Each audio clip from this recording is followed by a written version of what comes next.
你们有没有发现，有些人天生就是很厉害，他们很容易就考到很好的成绩，他们升职加薪都比同龄人来得快，他们的销售业绩总是团队里数一数二的。我时常会想，这些厉害的人是不是真的都是天赋异禀？难道我们这些靠后天努力的人永远都赶不上他们的步伐吗？不是的，后天努力是可行的。那么我们的第一个问题是，天赋异禀指的是什么能力？计算能力、表达能力、记忆能力，还是什么能力？你一定要知道到底你和天赋异禀的人真正的差别在哪里，我们才能对症下药，提高你想要的技能点数。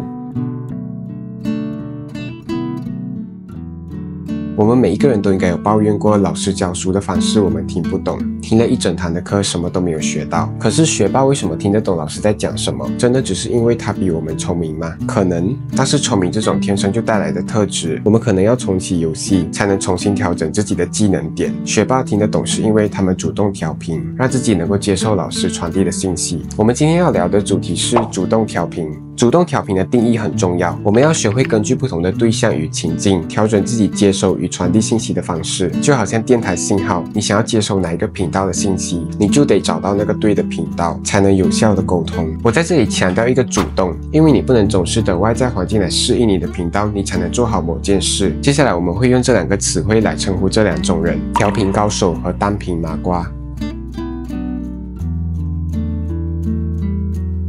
你不能期望这个世界上每一个人的频道都是跟你一样的，不管是长辈、同辈、晚辈，甚至是你未来的孩子，这个主动调频的能力，你听我讲好像很简单，但事实上你身边可能根本没有人有这一项能力。你会发现很多家庭吵吵闹闹，真正的原因是父母都是单频麻瓜，孩子还小，你怎么可以期望他来扮演调频的一方？所以当孩子进入青少年时期，慢慢就会有懂事的孩子和叛逆的孩子，而这些懂事的孩子，不过就是能够主动调频，能和父母好好沟通的调频高手。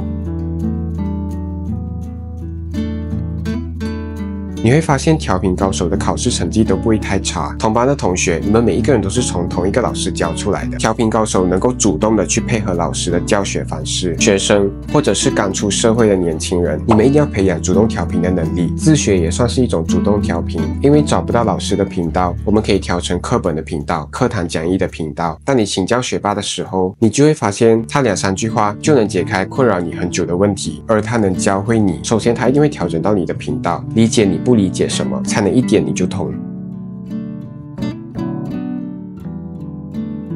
你去留意，你就会发现单频麻瓜习惯怨天尤人，考试考不好是因为老师不会教，新人教不会是因为新人太笨。单频麻瓜的朋友很少，就算他们成群结队，也不过就是同频的麻瓜们互相取暖。而你会发现调频高手跟谁都能聊得来，跟他们聊天你会觉得很舒服，他们能够营造出一种很舒服的聊天氛围，幽默的同时又不会越界，高情商就是调频的产物。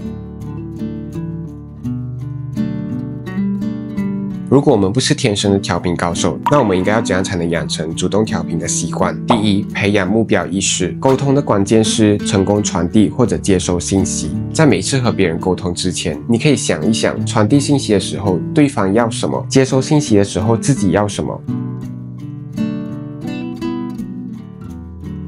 传递信息之前，你要知道对方对于这个领域的了解有多少。给你们一个很简单的例子，我妈妈对电影的了解比较少，所以每次当她问我去看什么电影的时候，我都会用最简单的方式来让她知道是什么电影。当我去看超级英雄电影的时候，我会跟她讲我去看像 Spider-Man 这样的电影。当我去看 Jurassic World 的时候，我会跟她讲我去看恐龙系。我不会跟我妈妈讲我去看 Top Gun， 哎呀，你不懂什么是 Top Gun 啊。我会直接讲我去看一个驾飞机的电影，其实你妈妈只是想要关心你一下，或者说她希望你跟她分享你的生活。Captain America 还是 Iron Man 其实根本都不重要，你要知道你妈妈的频道想要、需要接收的信息是什么。比如上课读书，你的目的是学会课程内容，调频到老师传递信息的频道，才能接收你想要的信息。如果你的老师人选有限，主动调频成课本的频道就是最有效率的。静下心调对频道，你能从任何人的身上学到很多的知识。你要知道关键的课题是成功传递或者接收信息，这样你就会想尽办法去达成这个目标。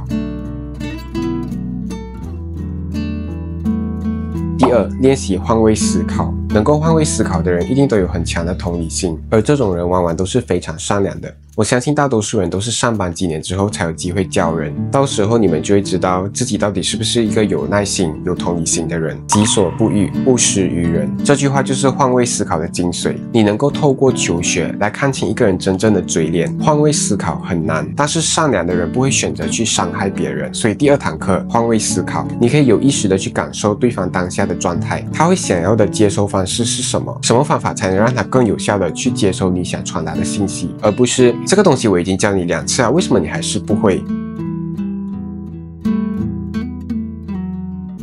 第3，闭环式沟通。第1次、第2次，我们还不了解适合对方的频道，所以我们在传递信息的时候，我们可以向对方寻求反馈。你可以在聊天的节点中，不时的询问对方你的表达是否有效。我时常在聊天的时候会很直接的问：你知道这个吗？你明白这个吗？我会不会讲得太快？而且我会在一个项目讲完之后，做一个结论来着重以上内容的核心。这些都是属于闭环式沟通，传递信息，做出反馈，优化调整，再传递信息。这些能力对于学习、教学、上级汇报，还有制作我的影片内容都是很有帮助的。所以以上3个练习，培养目标意识，练习换位思考，闭环式沟通，就是你成为调频高手的第1步。